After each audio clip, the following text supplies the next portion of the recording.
Bernard de Montréal, bonsoir. Bienvenue à cette conférence du début du mois de mai 1982. Aux origines de l'homme, aux origines de ce qu'on appelle l'humain.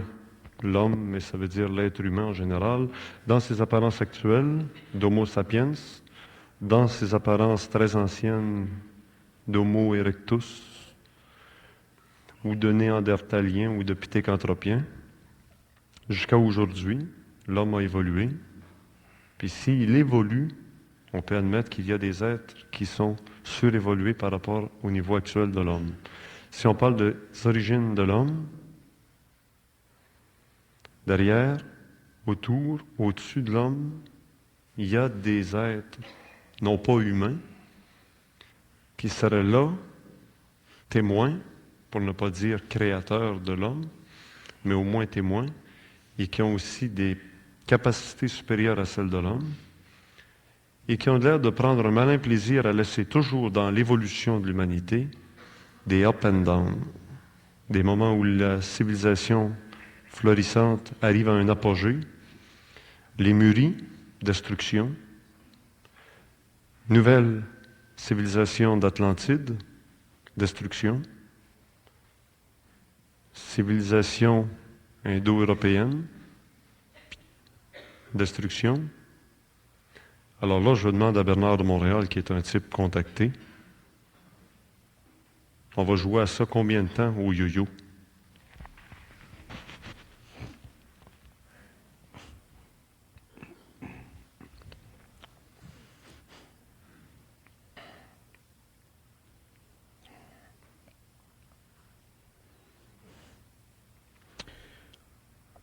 Qu'est-ce que vous me demandez?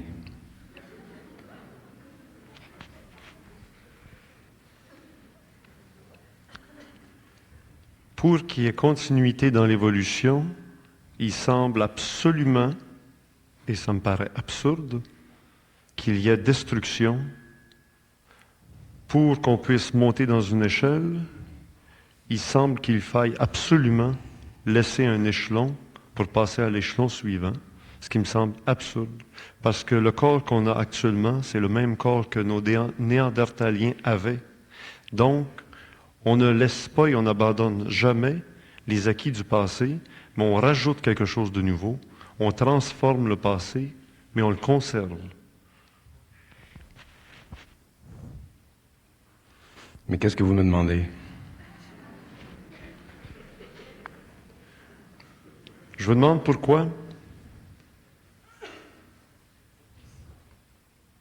la roue de Samsara existe. Pourquoi tout est cyclique?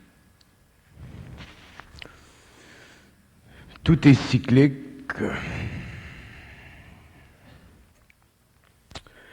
parce que les cycles... D'ailleurs, quand on dit que tout est cyclique, c'est pas vrai.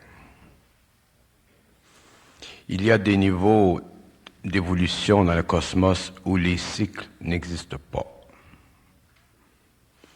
Là où il est vrai que les cycles existent, comme par exemple dans le cas de l'évolution de l'homme, ces cycles existent parce que l'homme n'est pas suffisamment conscient pour entraver, pour neutraliser les forces qui cherchent à le dominer et à le maintenir prisonnier de la matière.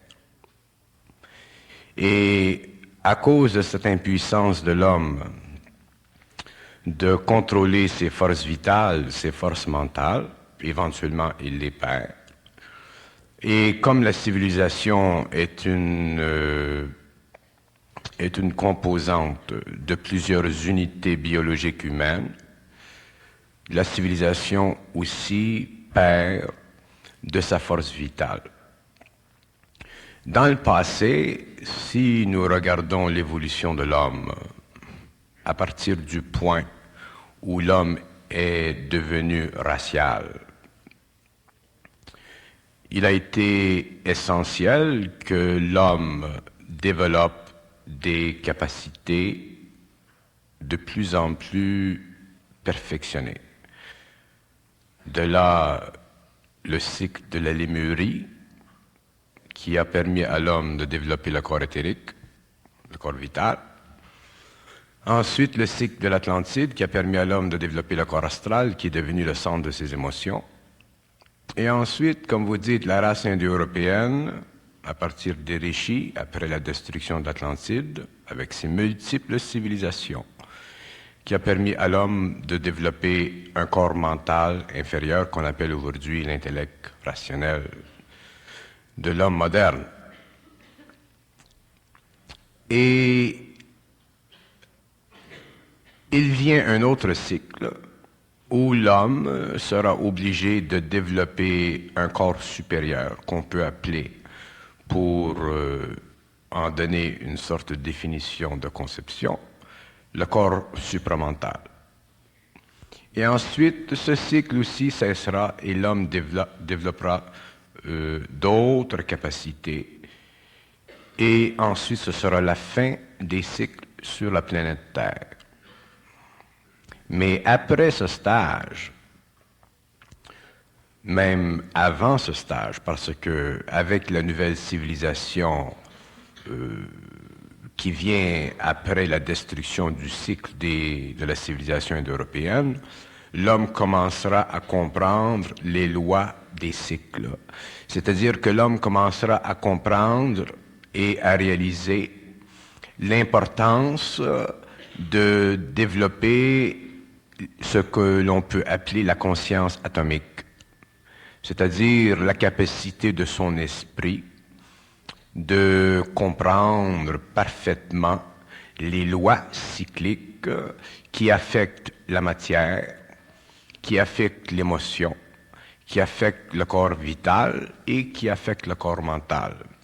Et lorsque l'homme aura cette conscience, cette partie de lui ne sera plus affectée par les cycles de vie, parce que cette partie de lui sera libre du corps matériel.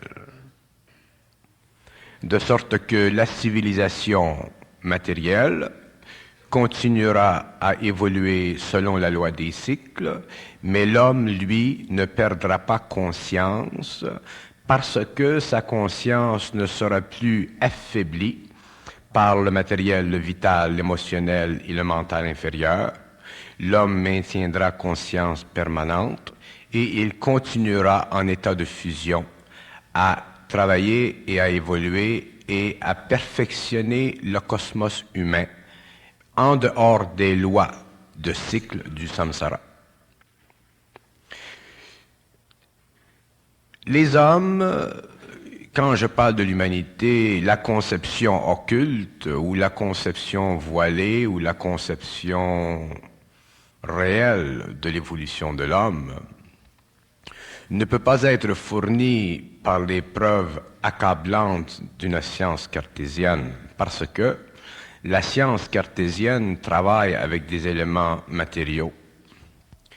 La science cartésienne ou la science d'aujourd'hui ne travaille pas encore avec les éléments subtils de l'être humain, bien que depuis quelques années, à l'aide de la photographie Kirlian, qui a été développée en Russie, on commence à s'apercevoir qu'effectivement l'homme est beaucoup plus que simplement un agrégat chimique ou biochimique, mais qu'il y a à l'intérieur de cette chimie, de cette composante naturelle, des éléments, des champs de force qui ont été photographiés et qui, avec le temps, plus la technique sera raffinée, plus l'homme découvrira que, effectivement, il est fait de champs de force, dont le vital, dont l'émotionnel, dont le mental, dont le supramental, et ainsi de suite. Ce sont des champs de force qui peuvent être réalisés, qui peuvent être perçus par une science de plus en plus avancée. Et si nous regardons le phénomène de l'involution, si nous regardons le phénomène de l'origine de l'homme, il n'est pas nécessaire pour nous de retourner dans un passé très vaste, 14 ou 15 millions d'années, où la forme humaine était à son stage primitif. Il suffit de voir qu'à un certain point dans la courbe de cette évolution, il fut nécessaire qu'un champ de force plus perfectionné, qu'on peut appeler le corps vital humain, fut introduit dans une forme primitive qu'on appelle l'Australopithèque ou les autres titres qu'on a donnés aux ossements qui demeurent. Et ce champ de force a créé une mutation dans ses formes primitives, et c'est à partir de ce moment-là qu'on peut dire que l'homme est sur la Terre. Et d'où vient ce champ de force? D'où vient ce corps qui, une fois imprégnant la matière solide de l'homme, a donné un autre courant à l'évolution biologique? Eh bien, ce champ de force a été créé par des intelligences qui évoluent dans des mondes parallèles. Ce qui nous empêche, nous les hommes, sur le plan matériel, de développer une conception suffisamment vaste et suffisamment précise et profonde pour comprendre le phénomène humain, c'est que nous n'avons jamais accepté, probablement à cause de notre orgueil intellectuel qui est le résultat de la pesanteur de nos sens sur notre esprit, nous n'avons jamais accepté que derrière la matière, il y a des mondes extrêmement évolués, d'où l'homme vient, d'où nous venons en tant qu'esprit. Et nous n'avons jamais réellement compris le phénomène de l'esprit ou la nature de l'esprit. Nous employons le terme esprit à gauche et à droite pour des raisons philosophiques. Mais qu'est-ce que ça implique, le mot esprit? Qu'est-ce que ça veut dire? Et tant que nous sommes dans la matière, le mot esprit a pour nous une connotation très vague, très ambiguë, d'une énergie qui peut ou ne peut pas être intelligente, qui peut ou ne peut pas être constructive dans un sens parallèle que nous pouvons retrouver sur le plan matériel. Si nous sommes un peu plus intuitifs et que nous allons dans le monde des rêves, et si nous sommes un peu plus sensibles et que nous allons dans le monde de l'astral, nous voyons très bien qu'il existe des mondes où des entités, des hommes sont vêtus, existent dans des villes, dans des cités, existent dans des environnements qui ne sont pas régis par les lois de la gravité, mais qui sont régis par les lois de l'esprit de ces mondes, comme le monde de la matière est un monde régi par les lois de l'esprit de la matière, dont la gravité est une expression. Et automatiquement, nous commençons à voir et à nous apercevoir que la relativité absolue de la capacité de la matière de trancher la question vis-à-vis l'origine des mondes ou vis-à-vis l'origine de l'homme est une relativité totalement psychologique qui est fondée sur notre incapacité émotive d'absorber en nous, sur le plan mental, l'impossible. Et parce que nous sommes incapables d'accepter l'impossible, nous sommes incapables de développer une science de l'esprit suffisamment précise pour nous donner une idée suffisamment grande et vaste et précise et même profonde de la réalité de l'homme, de la réalité du cosmos, de la réalité des mondes parallèles. Et ceci est triste parce que ça nous empêche, les hommes, de réellement bien comprendre la vie, de bien comprendre la mort, de bien comprendre l'immortalité, de bien comprendre le pouvoir extraordinaire de la vie dans tous les cosmos et à toutes ses échelles. De sorte que nous nous appauvrissons dans notre esprit, et il ne nous reste plus grand-chose qu'un simple squelette philosophique ou psychologique ou théologique qui ne nous donne plus à un certain point le support dont nous avons besoin pour réellement comprendre l'évolution de l'homme. Et pour cette raison, l'homme doit passer à un autre stage d'évolution, c'est-à-dire que le cycle qui lui a fourni certains instruments rudimentaires pour développer une science ou une psychologie, doit être éventuellement arrêté, afin que l'homme puisse aller plus loin dans la découverte de l'infinité, dans la réalisation de l'impossible, s'il veut un jour ou l'autre sortir de cette masse ténébreuse qu'est la philosophie scientifique humaine du XXe siècle, pour réellement commencer à explorer les domaines extraordinaires et infinis de l'esprit dont lui fait partie. Mais pour que l'homme fasse ceci, il faut qu'il puisse changer. C'est-à-dire qu'il faut que son attitude psychologique, philosophique, son lien émotif à la pensée et la carrure de sa pensée et son pouvoir sur son émotion soient un peu déliés pour permettre à une autre partie de lui qui est supramentale, qui est au-delà du mental, qui est au-delà de l'émotif, puisse pénétrer en lui et se jouer des différents facteurs illusoires de son émotion et de sa pensée pour commencer à l'instruire dans la réalité des mondes parallèles où existe le connu et l'inconnu, où existe le passé et l'avenir, et où est construit en toute perfection les plans d'évolution de toutes les humanités, de toutes les races, de toutes les sciences, de tous les cosmos à venir, par des êtres qui ne sont pas liés par les lois de la matière, mais qui font partie des lois de ce que les hommes appellent la lumière, mais que les hommes un jour appelleront les lois de l'énergie, qui font partie de la conscience atomique de l'intelligence. Et cette conscience atomique de l'intelligence, elle descend sur tous les plans du cosmos et elle se manifeste dans la matière et lui donne son intelligence, son organisation. Elle descend dans les plantes et lui donne aussi son intelligente organisation. Elle descend dans l'animal, elle descend chez l'homme. Et à un certain moment, voilà que le cycle ancien de la 5e sourate indo-européenne tire à sa fin. Un nouveau cycle commence, et à ce moment-là, cette intelligence, cette conscience atomique pénètre dans l'homme, mais lorsqu'elle le fait, l'homme doit payer le prix. Et le prix, c'est de pouvoir passer d'une marche à une autre, afin de laisser derrière lui celle qui l'a aidé jusqu'ici, pour gravir l'autre qui l'aidera dans l'avenir. L'homme ne peut pas se permettre, si nous sommes au XXe siècle aujourd'hui, nous sommes en 1982, et nous avons vu depuis, disons, une cinquantaine ou une soixantaine d'années, une phénoménalisation extraordinaire du pouvoir créatif et inventeur de l'homme. Nous avons réalisé des choses à l'intérieur d'une centaine d'années qui auraient défié l'imagination de l'homme du 19e siècle. Et l'homme du 19e siècle aurait dit, ben, tout ceci c'est de la fantasmagorie, c'est de la magie. Mais au 21e siècle, au 20e siècle, à la fin du 20e siècle, avec toute notre science extraordinaire, nous sommes exactement dans une relation parallèle, équivalente avec la science du 21e, 22e, 23e siècle.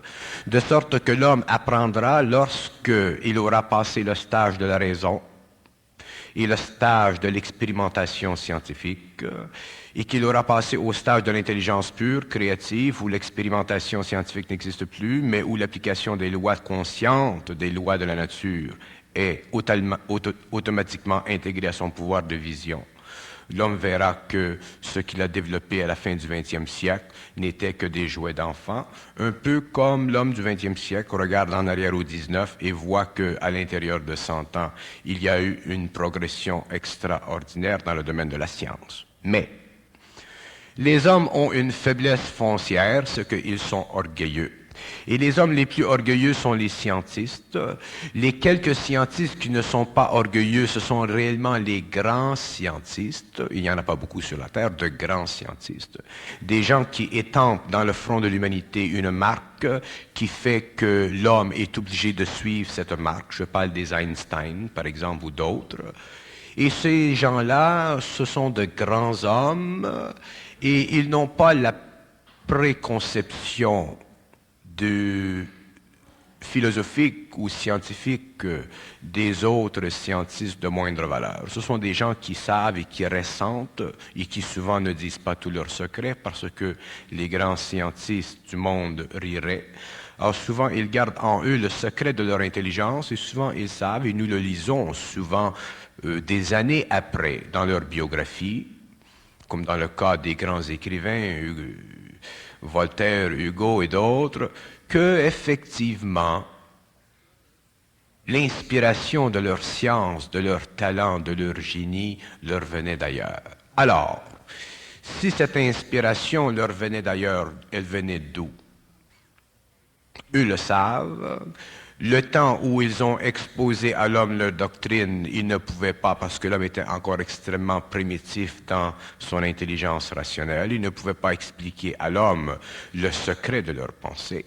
Mais depuis quelques années, nous nous apercevons qu'il y a des êtres un peu plus entreprenants dans le monde qui commencent à faire de la recherche dans le domaine de ces écrits. Et nous retrouvons ici et là des allusions à un contact quelconque avec l'intangible, avec l'invisible, avec une forme quelconque d'intelligence. Et demain, au 21e siècle, à cause du fait que l'homme aura pénétré dans une nouvelle évolution et que son mental aura subi une mutation qui sera dictée par les lois de l'évolution et non par le désir de l'homme s'apercevra que ces grands hommes du passé, c'est Michel-Ange, c'est Léonard de Vinci, ainsi de suite, étaient des hommes un peu à l'avant-garde qui étaient en contact avec l'invisible, qui en ont gardé souvent le secret ou qui n'en ont pas compris l'expérience et qu'au 21e siècle, cet état d'esprit de l'homme commencera à se diffuser dans le monde et se répandra et créera une nouvelle civilisation et qu'à la fin de ce cycle, qui sera la 7e race, cette condition de l'esprit humain sera mondiale. Et lorsque l'homme aura reconnu mondialement que la matière est dominée par les intelligences des gouvernements invisibles, qu'il existe dans les gouvernements invisibles des lois qui s'approprient le domaine de l'homme, comme sur la Terre il y a des lois qui s'approprient du domaine de l'homme par les gouvernements de la Terre, l'homme comprendra que effectivement le matériel n'est qu'une condition extrêmement dense de l'invisible, que le matériel n'est pas aussi réel que l'invisible, que l'homme vient de l'invisible, que l'homme doit retourner à l'invisible, mais non pas par la mort, mais par l'établissement d'un trait d'union entre sa conscience mentale et sa conscience supramentale pour qu'il puisse une fois de toutes, et je reviens à votre question du début, pour que l'homme puisse une fois pour toutes cesser de mourir et retourner à la terre, prendre conscience et prendre contrôle de sa destinée, c'est-à-dire prendre contrôle de son corps matériel, prendre contrôle de son corps vital, émotionnel et mental, et augmenter le pouvoir de vie en lui afin qu'il puisse continuer l'évolution dans un état de conscience immortel. Et ça, c'est un petit peu le portrait. L'homme est là. Il y a des êtres qui viennent des plans de l'énergie, qui ont provoqué, qui ont permis que l'homme soit. Mais si ces êtres du plan de l'énergie ont permis que l'homme soit, est-ce que c'est pour qu'un jour l'homme arrive à eux ou pour que l'homme soit toujours en dessous de eux? L'homme a été créé de cette façon. L'homme a été créé en vertu du fait qu'avec l'évolution de ses principes, éthériques, vitales, émotionnels, mentaux, supramental, il puisse un jour être suffisamment préparé, perfectionné en tant qu'unité biologique pour travailler avec ces êtres. Ces êtres ne peuvent pas descendre dans la matière. L'homme ne peut pas aller dans leur monde. Alors le lien entre ces êtres, ces intelligences et l'homme devait se manifester par la création des conditions permettant à un être biologique éventuellement donner la capacité de penser et éventuellement donner la capacité de ne plus penser mais d'absorber directement le courant d'énergie de l'intelligence en lui, afin qu'à un certain moment de l'évolution de l'homme, il puisse créer sur la Terre ce que nous appelons la fusion, c'est-à-dire le lien entre le plus haut plan de vibration et le plus bas plan de vibration, afin que toutes les échelles cosmiques de la réalité de l'énergie puissent être réunies dans une conscience inférieure à la leur sur le plan de la perfection, mais aussi importante à la leur sur le plan de la construction. Et l'homme est le véhicule et le porteur de cette énergie, mais il ne peut pas porter cette énergie tant qu'il n'est pas préparé.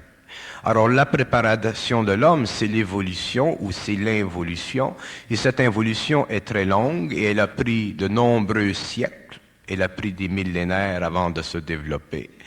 Et naturellement, l'homme aujourd'hui,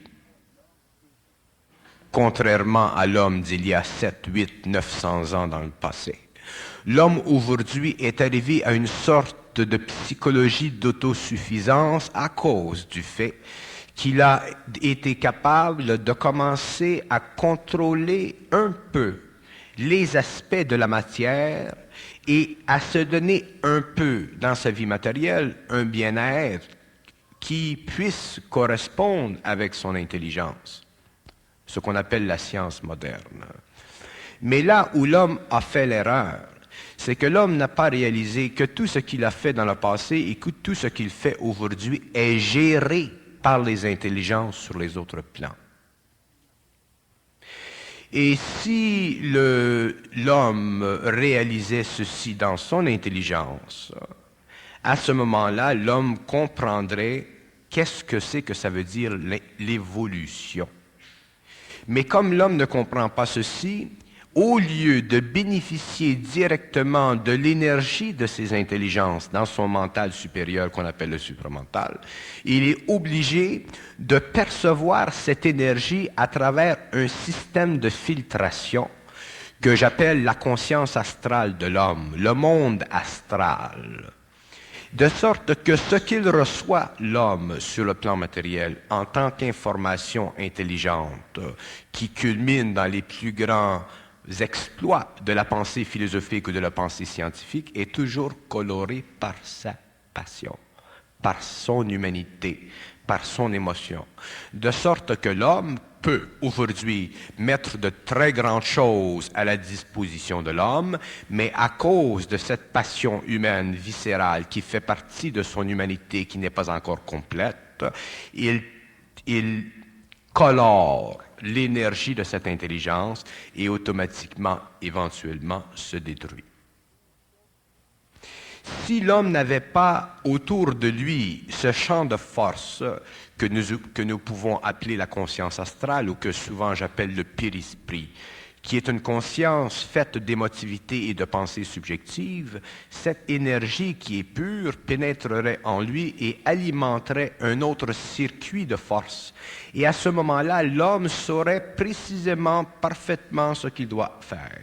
Il comprendrait parfaitement les lois de la matière, les lois de l'évolution de la matière, les lois de dégradation de la matière, et il pourrait créer une science qui est parfaite et qui continuerait pendant des siècles et des millénaires à se parfaire, de sorte que l'homme serait à un stage dans un très petit nombre d'années ou de siècles que nous retrouvons lorsque nous prenons conscience ou connaissance que des êtres venant d'autres plans ou d'autres mondes parallèles possèdent des sciences absolument extraordinaires comparées avec la nôtre et qu'ils défient les systèmes les plus avancés de l'avant-garde scientifique paramilitaire d'aujourd'hui. Et elle est là, la question. Pourquoi, on me dit souvent, pourquoi l'homme n'est pas donné ceci? L'homme n'est pas donné ceci parce que l'homme n'est pas complet, parce que l'homme possède encore trop en lui de sa nature animale. L'homme possède encore trop de passions qui sont liées à sa conscience astrale et qui brouillent l'intelligence. Et si l'homme était aujourd'hui donné de ses connaissances, de ses connaissances venant de l'intelligence de la conscience atomique universelle à laquelle lui-même a accès, il détruirait sa civilisation d'une façon plus rapide qu'il peut le faire avec les armes atomiques parce que le pouvoir de son intelligence serait accru au centuple et automatiquement le pouvoir de destruction serait équivalent. De sorte que les gouvernements invisibles se refusent d'entrer en contact avec l'homme et de lui donner accès à cette conscience atomique qui veille sur la correspondance parfaite de toutes les retenues vibratoires entre l'atome et les plans de sa manifestation, que ce soit le matériel, le vital, le mental et l'émotionnel. collectivement parlant, mais l'homme en tant qu'individu sera totalement individualisé, aura découvert complètement son identité, c'est-à-dire qu'il aura finalement commencé à vivre d'une façon mentale et émotive très stable à cause du pouvoir télépathique établi entre lui et la conscience qui se manifeste sur le plan supramental. Mais il est évident que si cette intelligence descend sur le plan de l'homme, elle bouscule un peu l'homme parce que l'homme fonctionne en fonction d'une mémoire qui est totalement composée de facteurs émotifs et intellectuels ou raisonnables. Et pour que cette intelligence puisse pénétrer en lui sans le rendre fou, elle doit le préparer petit à petit afin de transmuter, de changer ce corps émotionnel, de changer sa vibration, changer le corps mental, changer le corps vital, changer le corps physique, lentement mais sûrement. Et un jour, lorsque les circuits d'énergie sont bien intégrés, que tout le phénomène neuronique de l'homme, neurologique de l'homme est bien stabilisé, l'énergie pénètre et l'homme est automatiquement en contact de fusion avec cette intelligence. Et là, il peut commencer à créer, selon les besoins de son intelligence, ce qu'il a de besoin pour conquérir la matière et devenir éventuellement maître des forces de la vie sur le plan matériel. Alors, regardez évoluer l'homme, on dirait qu'il y a une disproportion entre ses capacités mentales et ses capacités intellectuelles. Bon. Il y a une disproportion extraordinaire entre ce que j'appelle l'intelligence réelle et l'intelligence subjective. L'intelligence réelle n'appartient pas à l'homme. C'est une énergie qui coule en lui, et lui, il est un canal, et elle coule. Tandis que l'intelligence intellectuelle, l'intelligence subjective, la mentation subjective de l'homme, fait partie du travail de son ego, fait partie de son effort personnel, fait partie de sa recherche, et est le produit d'une grande quantité d'énergie qu'il met à la disposition de lui-même et qu'il puise dans son émotivité et dans son mental, pour essayer de comprendre sa vie, la vie, l'univers, ainsi de suite. Et ceci est très louable et c'est ce qui a permis à l'homme de progresser. Mais ce n'est pas la fin. Et l'homme, à la fin du XXe siècle, doit ou sera obligé de reconnaître, bon gré, mal gré, qu'il y a en lui un autre niveau d'intelligence sur lequel il n'a aucun pouvoir, sur lequel il ne peut pas imprimer sa mémoire. C'est une intelligence dans laquelle la mémoire n'existe pas. Cette intelligence, elle est mémoire. Et elle se canalise dans l'homme lorsque, comme j'ai dit tout à l'heure, il est capable, au niveau émotif et mental, de l'absorber. Vous savez, dans le passé, il existait des sociétés secrètes. Il existait des sociétés ésotériques, des sociétés anonymes. Ces sociétés ont été le noyau de certaines fraternités qui ont été à la base même de l'organisation technique, technologique, philosophique de toutes les civilisations. L'Atlantide, sans retourner à l'Atlantide, nous pouvons parler de la Perse, de l'Égypte, sans parler des Indes, nous pouvons parler des Rosquois, nous pouvons parler des sociétés européennes, les francs-maçons. Il y a eu d'une façon constante et permanente des liaisons entre ces fraternités. Et ces fraternités étaient secrètes parce que dans ce temps-là, il n'existait pas beaucoup de tolérance dans le monde. Les droits de l'homme n'avaient pas été établis par les chartes internationales que nous connaissons depuis depuis la Révolution française, depuis la Révolution industrielle en Angleterre. Et automatiquement, ces hommes qui avaient une sorte de brillance, une sorte de sensibilité, étaient obligés de cacher un peu la lumière qu'ils avaient. Mais aujourd'hui, à la fin du XXe siècle, lorsqu'il a été établi de par les nations les plus avancées dans l'étude du droit personnel, je ne parle pas des nations communistes, il a été établi que l'homme a un droit et que ce droit doit être respecté par la société, par la collectivité. De sorte qu'aujourd'hui, ces fraternités n'ont plus la même importance qu'elles avaient dans le début. Au début, l'importance qu'elles avaient, c'était d'empêcher que ce que se perdent des connaissances que la masse en général, qui dans ces temps-là n'était pas très éduquée, ne pouvait pas comprendre. Mais aujourd'hui, maintenant que nous avons des universités, maintenant que nous avons une condition de vie qui est extrêmement relaxe comparée avec le passé sur le plan des idées nouvelles, ces sociétés n'ont plus la même fonction. Et éventuellement, ces sociétés n'auront plus de fonction parce que l'homme, l'individu, sera lui-même dans ce secret. Pourquoi?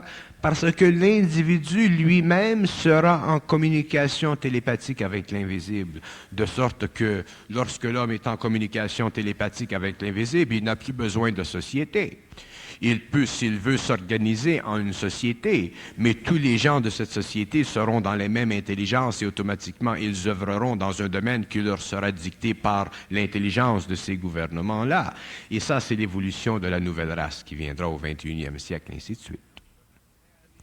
Je ne déplore pas que des choses dans le passé aient été cachées, parce que je conviens très bien avec des dispositions que l'homme, dans ces temps-là, n'était pas prêt, il n'était pas disposé émotivement et mentalement à commencer à regarder de trop près certaines choses, parce qu'il aurait été déboussolé. Il fallut que l'homme développe l'éducation, que l'homme puisse apprivoiser la connaissance, que l'homme puisse entrer dans des domaines qui, auparavant, étaient réservés à des initiés. Mais maintenant que les masses mondiales ont accès à tout le matériel qui provient du passé ou qui est mis à la disposition aujourd'hui, il n'y a plus de raison pour que des secrets soient maintenus au-dessus de la tête de l'homme. Mais il y a des conditions extrêmement rigides qui sont établies par les forces de l'intelligence qui pénètrent dans l'homme et qui ne permettent pas à l'homme d'être dans cette énergie avant un certain temps parce que, justement, à cause de l'intelligence de ces forces, à cause de leur compréhension de la nature chimique, électromagnétique, vibratoire de l'homme, ces forces savent très bien que l'homme ne peut pas supporter inconséquemment de savoir trop de choses tant qu'il possède encore en lui le fameux mécanisme de la raison, qui est un mécanisme de réflexion qui entrave le travail naturel de son émotivité et de son intellect. Alors, tant que l'homme vibre, tant que l'homme peut souffrir émotivement de ce qu'il sait dans la tête, il doit être protégé, et il est protégé aujourd'hui et demain par les lois vibratoires de l'intelligence universelle. Et c'est pour ça que les gens qui commencent lentement dans cette évolution et qui en prennent conscience ne peuvent pas aller plus rapide que le temps, et ils réaliseront, ils reconnaîtront au fur et à mesure qu'ils avancent la grande sagesse qui existe dans le travail qu'opèrent dans l'invisible des entités qu'un jour il pourra voir parce que ses yeux seront ouverts à l'invisible, et il réalisera que le petit train va loin dans son temps. Sans vouloir faire le procès du passé, j'aimerais bien qu'on m'explique pourquoi l'homme avait, il y a fort longtemps, 23 000 ans, 12 000 ans, des connaissances scientifiques très précises sur la longévité, sur la possibilité de conserver la vie, sur la possibilité de se déplacer dans l'espace, sur la téléportation, sur la possibilité d'entrer en relation avec des intelligences d'outre-espace interplanétaires. Pourquoi, sur un plan très terre-à-terre, les hommes de la planète avaient un degré de civilisation bien au-dessus de ce qu'on connaît dans notre marasme pollué actuel? Pourquoi on a eu à vivre ça? Bon, d'abord, il faut comprendre la conscience de l'homme de ce temps-là. La conscience, par exemple, de l'Atlante n'était pas la conscience de l'Indo-Européen. L'Atlante se servait de son corps astral pour aller chercher de l'information. L'Indo-Européen se sert de son corps mental inférieur pour aller chercher de l'information. L'homme de la 6e race se servira de son corps mental supérieur pour aller chercher de l'information.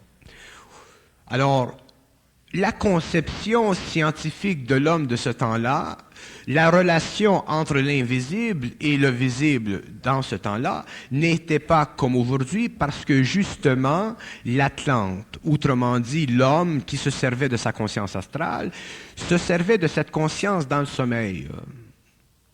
Alors le jour, il faisait ce qu'il a à faire, il plantait son grain, il élevait ses animaux. Et quand je parle des Atlantes, je ne parle pas de toute la confrérie de l'Atlantide, je parle de ceux qui étaient les plus près du secret, c'est-à-dire ceux qui faisaient partie des royaumes de la Confédération, des scientistes, des grands prêtres de ce temps-là. Et ces hommes, le soir, allaient dans ce que nous appelons la conscience astrale. Mais la conscience astrale de ce temps-là n'était pas contaminée comme aujourd'hui. Un homme pouvait aller dans l'astral et entrer en contact avec des intelligences sur ces plans, recevoir de l'information concernant la maladie du corps matériel, concernant la guérison des animaux, concernant la guérison de l'homme, ainsi de suite, de toutes sortes. Mais lorsque la destruction de l'Atlantide vint, pour des raisons encore de passion et de déchéance dans cette civilisation, l'homme a commencé à développer un autre pouvoir que nous connaissons aujourd'hui comme le pouvoir de la raison. Et au lieu d'aller dans la nuit chercher de l'information, la nuit, il a commencé à dormir et le jour, il a commencé à aller chercher de l'information. Alors le jour, en allant chercher de l'information, il a commencé à étudier. Il commençait à développer la faculté de penser. Et automatiquement, avec les siècles, les millénaires, il a perdu la faculté de chercher la nuit et de travailler le jour pour développer la faculté de dormir la nuit et de travailler et chercher le jour. De sorte que, à la fin du XXe siècle, nous avons un homme cartésien qui ne va plus la nuit chercher de l'information et parler avec les entités qui sont sur les plans parallèles. Il va simplement dans des mondes de formes et d'illusions que vous appelez le rêve.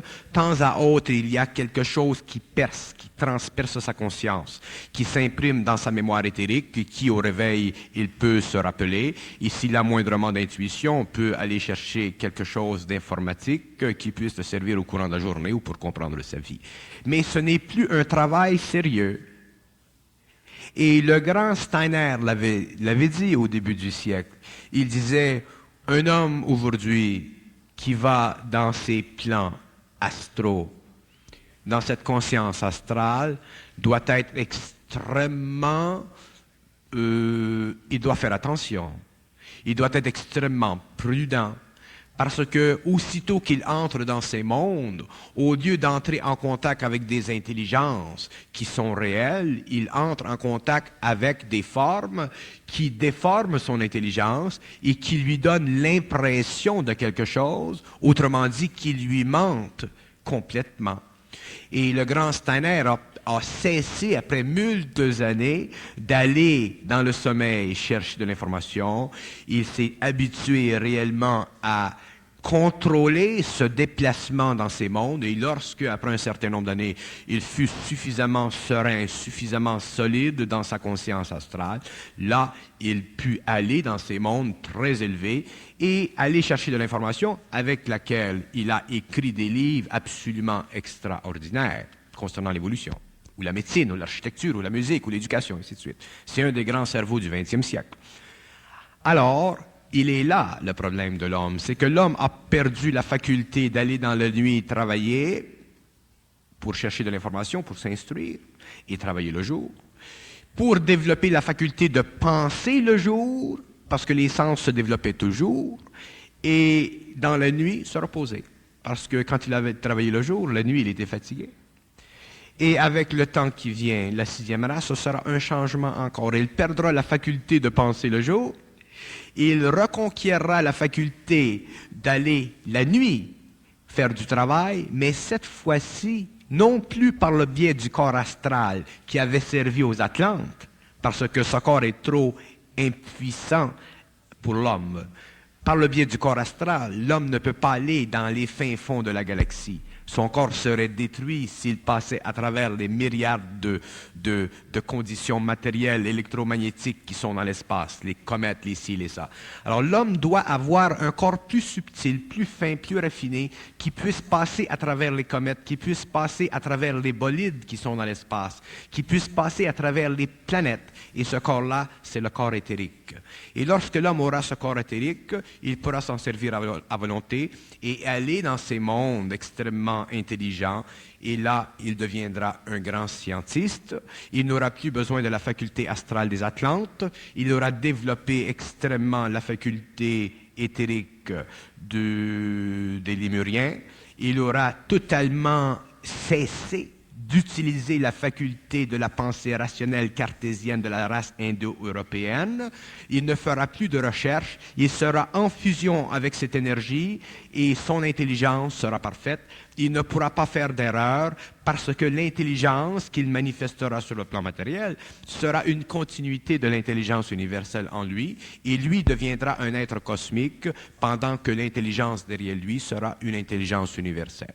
Et lorsque l'homme est un être cosmique et qu'il est alimenté par une intelligence universelle, la civilisation va très loin jusqu'au moment où encore, à cause de l'impuissance de la conscience planétaire de se neutraliser vis-à-vis l'astral qui demeurera jusqu'à la fin de la sixième race.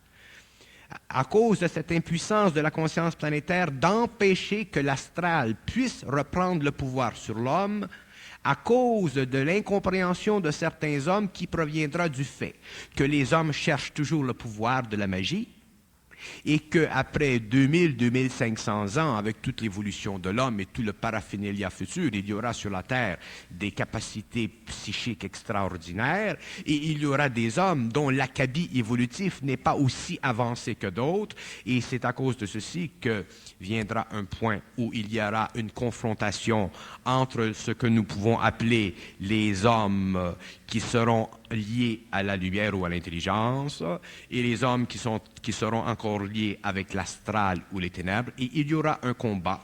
Et ce sera un combat terrible qui mettra en confrontation deux humanités qui auront découvert les secrets de l'atome, qui auront le pouvoir sur l'esprit, qui auront le pouvoir de projeter leurs pensées et qui auront le pouvoir de se dématérialiser. Et il y aura un test de puissance et ce sera la destruction complète du monde des esprits. Et après ce temps-là, il sera impossible à l'homme de mourir, après ce stage, après cet âge. Parce que c'est justement à cause du fait qu'il y a des hommes qui meurent que l'homme est ignorant. L'homme est ignorant parce que les hommes qui meurent retournent dans le monde de l'astral. Ils ont perdu contact avec la matière, ils veulent retrouver contact avec la matière. Et comment le font-ils? Ils le font par télépathie. Ils se servent des pensées de l'homme, ils se servent des émotions de l'homme à son insu, monsieur, et on lui fait penser, on lui fait croire toutes sortes de choses, et l'homme sombre petit à petit dans l'ignorance. Et dans le cycle qui vient, ces forces astrales seront diminuées à cause du changement de cycle, de l'élévation de la science de l'esprit sur la Terre. Mais il y aura encore des forces qui chercheront à truquer l'homme, et ce sont ces forces-là qui créeront dans l'homme la passion du pouvoir, la passion de la magie, et éventuellement, il y aura sur la Terre un autre cycle de magie noire qui entrera en conflit avec la destinée de l'humanité, qui entrera en conflit avec le plan de la création qui provient de l'intelligence universelle, et ce sera un combat terrible que nous appelons l'Armageddon. L'Armageddon viendra après l'Apocalypse. L'Armageddon n'est pas du temps de l'homme d'aujourd'hui. Et ce sera fini. Et après ceci, les portes de l'enfer seront fermées, c'est-à-dire les portes de l'astral seront fermées, c'est-à-dire que l'homme ne pourra plus mourir, c'est-à-dire que l'homme commencera à devenir ce qu'on appelle l'homme-esprit, qu'il aura le pouvoir sur son corps matériel, et après ceci commencera l'évolution jupitérienne. Et lorsque l'évolution jupitérienne aura commencé, l'homme sera suffisamment intelligent, suffisamment puissant, il aura intégré en lui le principe de l'amour, de la volonté, de l'intelligence, et la Terre deviendra un nouveau gouvernement intergalactique. Quand vous parlez d'évolution jupitérienne, vous ne voulez pas dire qu'il va aller vivre sur Jupiter? Non. Quand je parle de l'évolution jupitérienne, je veux dire que certains globes qui sont aujourd'hui en rotation, en orbite autour de Jupiter, seront réinstaurés dans leur droit d'informer l'homme sur les conditions d'évolution des gouvernements invisibles. Jupiter est une planète autour de laquelle il existe de petits globes, et ces globes sur les plans invisibles sont des stations qui surveillent, ce sont des centres de monitoring centers, qui surveillent l'évolution de la Terre, et les êtres qui sont là, qui sont divisés en deux groupes, les uns un peu à l'extérieur de Jupiter et les autres en orbite. Ces êtres-là s'occupent éventuellement de permettre que l'homme ait accès à toute l'information qui existe dans le super-univers d'Avona.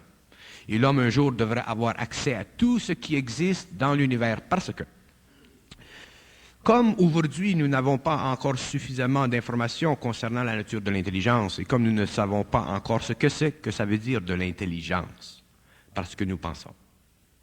Et tant que nous pensons, nous ne pouvons pas savoir qu'est-ce que c'est que ça veut dire de l'intelligence. Mais lorsque l'homme aura cessé de penser, il pourra commencer à savoir qu'est-ce que c'est que ça veut dire de l'intelligence. Et à ce moment-là, il comprendra que l'intelligence, le mot intelligence n'a aucun sens dans le cosmos. Le mot intelligence n'a de sens pour l'homme parce qu'il pense. Et comme il pense, il cherche à être de plus en plus intelligent, c'est-à-dire qu'il cherche à penser le plus possible, c'est-à-dire qu'il cherche à penser le mieux possible, c'est-à-dire qu'il cherche à penser en fonction de ce qu'il peut créer pour lui-même le plus possible, ainsi de suite.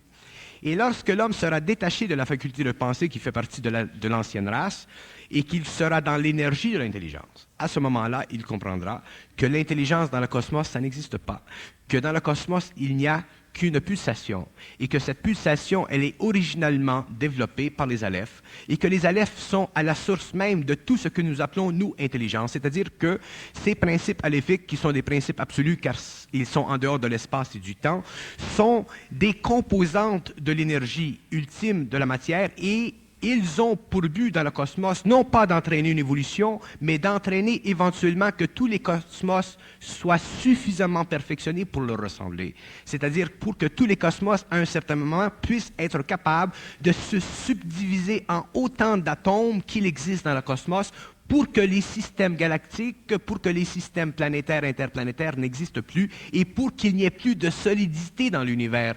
Parce que la solidité dans l'univers fait une chose, c'est qu'elle force les intelligences, les vibrations les plus subtiles à descendre vers elle, et c'est ce qui a créé la création. Et l'involution. Et tout ce qui vient de ceci. Pour être dans l'intelligence, il ne faut pas avoir d'intelligence intellectuelle. Pour être dans l'intelligence, il ne faut pas être intelligent. Pour être dans l'intelligence, il ne faut pas avoir l'impression de l'intelligence. Pour être dans l'intelligence, il ne faut pas être intelligent. Autrement dit, il ne faut pas qu'il y ait dans l'homme une réflexion au niveau de l'émotionnel et du mental qui lui donne l'impression d'être intelligent. S'il a moindrement l'impression d'être intelligent, l'intelligence en lui coupe et il ne peut plus s'en servir. Et ça, c'est une grande protection pour l'homme. Ça empêche l'homme de détruire sa civilisation et de corrompre les hommes. Si on laisse un échelon pour montrer à l'autre échelon, il ne faut quand même pas oublier que chacun des échelons sont reliés ensemble par les deux côtés montants de l'échelle. Ce que je veux dire, c'est que l'être humain qui sera de la 6e race aura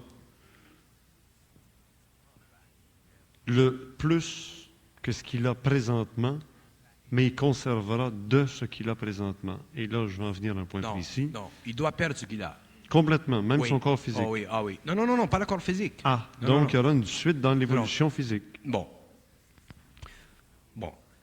Allons par étapes. L'homme de la 6e race perdra la mémoire. Il n'y a plus besoin. Il perdra la faculté de l'intellect parce que c'est elle qui crée la mémoire. Bon. Automatiquement, en perdant la mémoire, il perdra le pouvoir de l'âme sur lui. Et lorsqu'il aura perdu le pouvoir de l'âme sur lui, automatiquement, il se servira de l'énergie de l'âme. Et en perdant la mémoire de l'âme, automatiquement, il ne sera plus affecté par les lois karmiques et automatiquement, il sera rattaché à la mémoire universelle, c'est-à-dire la télépathie entre le mental et le supramental. Ensuite, il y aura une évolution scientifique qui permettra à l'homme d'allonger sa vie, de sorte que l'homme vivra assez longtemps. Ça, c'est au niveau de la 6e race. Mais à l'intérieur de la sixième race, il y a d'autres hommes qui sont en voie de préparation sur la Terre aujourd'hui, qui font partie de différentes nations et qui font partie et qui feront partie du gouvernement invisible de la planète. Ces hommes, éventuellement, seront retranchés de la sixième race et ces hommes seront en contact télépathique, mental, éthérique avec les civilisations, les galaxies qui s'occupent depuis très longtemps de l'évolution de la Terre. Et c'est à travers ces hommes-là que passera tous les droits d'accession entre la galaxie et la planète Terre, parce que ces hommes ne sont pas des terriens. Ces hommes viennent d'une autre civilisation, ils ont préséance sur le plan de l'évolution, ce sont des êtres qui déjà sont capables d'un discernement total, c'est-à-dire que ce sont des êtres à qui on ne peut pas mentir. Alors automatiquement, ces hommes seront un filtre qui protégera l'homme contre, non pas les êtres qui sont dans les mondes parallèles et qui sont les frères de l'homme, mais contre ceux qui sont dans les mondes parallèles et qui ne sont pas les frères de l'homme. De sorte que lorsque le contact se fera officiellement entre la Terre et la galaxie, ou les êtres qui viennent de cette galaxie, ce gouvernement sera responsable de vérifier et d'octroyer le droit de passage de ces êtres-là vers l'éthérique de la planète, qui mènera éventuellement à leur matérialisation sur la planète matérielle ici. Alors, il y a deux groupes d'hommes. Il y a un gouvernement invisible qui sera toujours invisible à l'homme, qui sera reconnu, qui sera connu, qui se manifestera sur la Terre, qui se manifestera au gouvernement, qui se manifestera à des individus, parce que ces individus-là, ces hommes auront le pouvoir de dématérialiser et de matérialiser leur corps à volonté.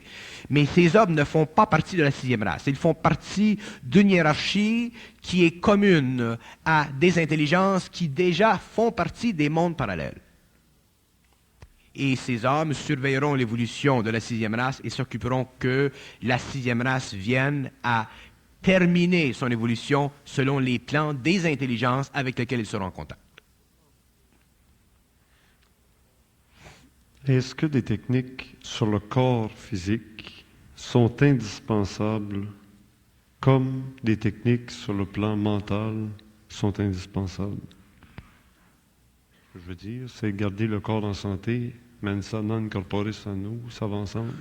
Mais oui, mais écoutez, garder le corps en santé, garder l'esprit en santé, l'émotion en santé, le vital en santé, ça fait partie de l'activité de l'homme, c'est normal. Mais lorsqu'un homme est en fusion, il n'y a plus besoin de garder rien en santé. Tout se garde en santé. La raison pour laquelle l'homme doit garder son corps en santé, ses oreilles en santé, ses cheveux en santé, ses pieds en santé, c'est parce qu'il n'est pas en santé. S'il est en santé, il n'aura pas besoin de s'occuper de sa santé. Et ces êtres de la sixième race seront en santé. Les êtres de la sixième race seront en santé parce qu'une science leur permettra d'être en santé, oui. Une science qui ne sera pas médicale, puisqu'ils seront en santé. Oui, ce sera une science médicale, mais oui. Mais ils seront en santé. Oui, ils seront en santé parce qu'ils ne vivront pas comme l'homme d'aujourd'hui. Ils ne seront pas minés par leurs émotions et leur intellect. Ce qui rend l'homme malade, c'est son émotivité et son intellect. Ensuite, ça descend dans le plan vital, ensuite le plan physique. C'est jamais le corps physique qui est malade. Ça descend toujours des plans subtils. On va parler de ça, des relations qu'on pourrait faire avec des doctrines ésotériques telles l'acupuncture, l'arbre des séphirotes, etc., dans une demi-heure environ.